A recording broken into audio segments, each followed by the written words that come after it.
আমার তো মনে হয় স্বাস্থ্য সচিব এবং স্বাস্থ্যমন্ত্রীর বিরুদ্ধে ক্রিমিনাল অফেন্সের এফআইআর হওয়া উচিত।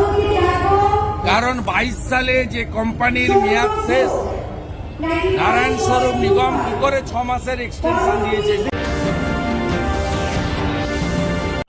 আপনারা আমার সোশ্যাল মিডিয়া হ্যান্ডেল ফলো করেছেন। আমি পুরো তথ্য দিয়ে সকালে পোস্ট করেছিলাম, তারপরে 2:48 দুপুরবেলার পরে মানে ইভিনিং ওখানে রাজ্য সরকার ওই স্যালাইন ইউজ করার ক্ষেত্রে ব্যান ডিক্লেয়ার করেছে। তার কারণ ওদের দুর্নীতিটা ধরা পড়েছে। অনেক আগেই কর্ণাটক সরকার ব্যান করেছে এবং এফআইআর হয়েছে। আমি কেন্দ্রীয় স্বাস্থ্যমন্ত্রী জেপি নাড্ডাজিকে অনুরোধ করেছি যাতে ড্রাগ কন্ট্রোলার কমিশনার এ বিষয়ে অ্যাকশন নেন, এবং আমি মনে করি এনফোর্সমেন্ট ডাইরেক্টরেটের এই কেসটা নিয়ে নেওয়া উচিত। শুনুন, এই কোম্পানির মধ্যে মুকুল ঘোষ বলে একজন ডিরেক্টর আছে, বহরমপুরে বাড়ি। তার সঙ্গে সরাসরি কলকাতার, দক্ষিণ কলকাতার প্রভাবশালী পরিবার যারা এই রাজ্যটাকে চালায় তাদের সঙ্গে যোগ আছে। আপনি এমন কোনো জায়গা পাবেন না যেখানে এই পরিবার তার লোকেরা দুর্নীতির সঙ্গে যুক্ত নয়। এটা গরিব মানুষের, কারণ ওনার বাড়ির লোকেরা তো, স্বাস্থ্যমন্ত্রীর বাড়ির লোকেরা তো হসপিটালে যায় না, তারা বেলভিউ নার্সিংহোমে যায়, অ্যাপোলোতে যায় এবং তারা হপকন্সে যায়, আমেরিকা দুবাইতে যায় চিকিৎসা করাতে। তারা সরকারি হসপিটালে যায় না। সরকারি হসপিটালে নিরুপায় হয়ে যাদের অর্থনৈতিক সামর্থ্য নেই তারাই যায়। আর তাদের জীবনকে কিভাবে ধ্বংস করছে নোয়িংফুলি ওয়েল। আমার তো মনে হয় স্বাস্থ্য সচিব এবং স্বাস্থ্যমন্ত্রীর বিরুদ্ধে ক্রিমিনাল অফেন্সের এফআইআর হওয়া উচিত। কারণ 22 সালে যে কোম্পানির মেয়াদ শেষ, নারায়ণ স্বরূপ নিগম কি করে 6 মাসের এক্সটেনশন দিয়েছে। না না, exchange of money completely one point agenda. Their agenda is single agenda to earn money, to collect money. Only thing is money. BMC mean money, money, money.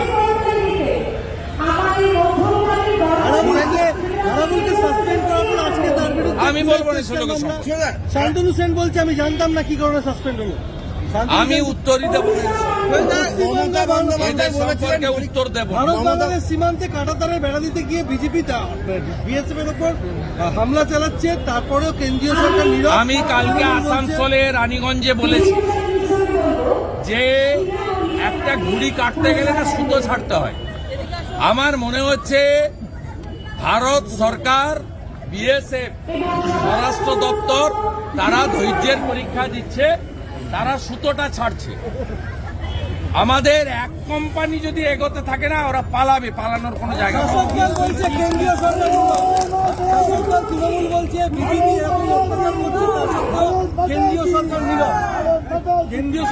তৃণমূলকে এইসব জ্ঞান না দিয়ে বলুন 600 কিলোমিটার জায়গায় জমির জন্য অপেক্ষা করে আছে। 11টা বিএসএফ এর রেসিডেন্সিয়াল ক্যাম্পের জন্য জমি দেয়নি, 17টা বিএসএফ এর চৌকির জমি দেয়নি। মমতা ব্যানার্জি এবং তৃণমূল আগে বিএসএফ এর যা রিকোয়ারমেন্ট আছে সেই জমিটা দিয়ে দিক, বাকিটা সেন্ট্রাল গভর্নমেন্ট বুঝে নেবে। এটা না ভাবাই ভালো। হাসপাতালে পরীক্ষার সময় এটা মুখ্যমন্ত্রী বলেছেন, কিন্তু কুচবিহারের একটি কলেজে দেখা গেল তৃণমূলেরই এক নেতা সিসিটিভি ক্যামেরা খুলে দিচ্ছে। হাসপাতালে পরীক্ষার সময় তৃণমূলের লোকেরা বেপরোয়া। আপনাকে বলি, কারণ এগুলো হচ্ছে মমতা ব্যানার্জি একদিকে এই ধরনের কথা বলেন ইমেজ বিল্ড আপের জন্য, অন্যদিকে তৃণমূলের স্থানীয় নেতাদের কথা না শুনলে সেখানকার হসপিটালের সুপার বলুন, সিএমওইচ বলুন, বিএমওইচ বলুন, বিডিও বলুন, ওসিআইসি বলুন, তাদেরকে পানিশমেন্ট ট্রান্সফার হয়। মমতা ব্যানার্জি যেগুলো আপনাদের সামনে প্রশাসনিক মিটিং বা নবান্নতে বসে করেন, অনলি মুখোশ। উনার আসল মুখ হচ্ছে এখানকার রথিন ঘোষরা যদি এখানকার আইসি যদি স্যাটিসফাইড করে না রাখে রথিন ঘোষেদের বা নারায়ণ গোস্বামীদের, তাহলে সেই আইসি বা সে এসডিপিও ওই জেলায় কাজ করতে পারবে না। এত ন্যাচারালি ওই যে ওখানকার দুর্বৃত্ত যে আপনার সিসিটিভি খুলেছে, ওকে কেশাগ্র স্পর্শ করার ক্ষমতা ওখানকার হসপিটাল অথরিটির নেই। তার কারণ হচ্ছে হসপিটালের অথরিটি যদি ওই টিএমসি লিডারকে বাধা দেয় বা তার বিরুদ্ধে এফআইআর করে, তাহলে মমতা ব্যানার্জি ওই টিএমসির গুন্ডাকে সাসপেন্ড করবেন না, তিনি ওই হসপিটালের সুপারকে যিনি অ্যাকশন নিলেন তাকে পুরুলিয়া বা ঝাড়গ্রামে বদলি করে দেবেন। বাবুরাজেরা এখনো অধরা মূল মাথা, আপনি তো বারবার বলছেন যে মূল মাথা অন্য, কি বলবেন যে মূল মাথাকে আড়াল করতে চাইছেন? মূল মাথা পশ্চিমবঙ্গ সরকার। 21 সালে দুলাল সরকারের জোড়া সিকিউরিটি তুলেছে মমতা ব্যানার্জির মন্ত্রিসভার রাষ্ট্রমন্ত্রী। সেই রাষ্ট্রমন্ত্রী কেন এখনো ক্যাবিনেটে? 24-এর লোকসভা ভোটের সময় থানাতে উনার পার্সোনাল রিভলভার জমা নিয়েছে আইসি ইংলিশ বাজার। সেই গোটা ভারতবর্ষেই জমা নেওয়া হয়, ভোট শেষ হয়ে গেলে ফেরত দেওয়া হয়। দুলাল সরকারের নিজস্ব প্রাইভেট লাইসেন্সি রিভলভার কেন ফেরত দেওয়া হয়নি? এর উত্তর কি মমতা ব্যানার্জির পুলিশ আইসি ইংলিশ বাজার দিতে পারবেন? এই খুনের জন্য দায়ী মমতা বন্দ্যোপাধ্যায় সরকার এবং তার পুলিশ। চৈতালি সরকার তার স্ত্রী বারবার সরব হচ্ছেন যে মূল মাথাকে ধরতে হবে, তাকে আমি বোন চৈতালিকে বলবো, আমার সঙ্গে ওদের ব্যক্তিগতভাবে আলাপ ছিল দীর্ঘদিন, যখন আমি করেছি পার্টি, তার আগেও ছিল। আমার একটাই অনুরোধ, চৈতালি সরকার শোক সামলে নিয়ে এই মামলা নিরপেক্ষ তদন্তের জন্য তিনি করে, কিন্তু সেই ব্যক্তি আদালতে এসছে, তিনি বলছেন আদালতের রায় নিয়ে এই জমিতে আসলে গলা কেটে এখানে মাথা রেখে দেওয়া হবে। হবেই তো। আপনার বারাসাত পৌরসভার কাউন্সিলর কিছুদিন আগে গ্রেপ্তার হয়েছিল, আপনারা জানেন। কেন গ্রেপ্তার হয়েছিল জানেন?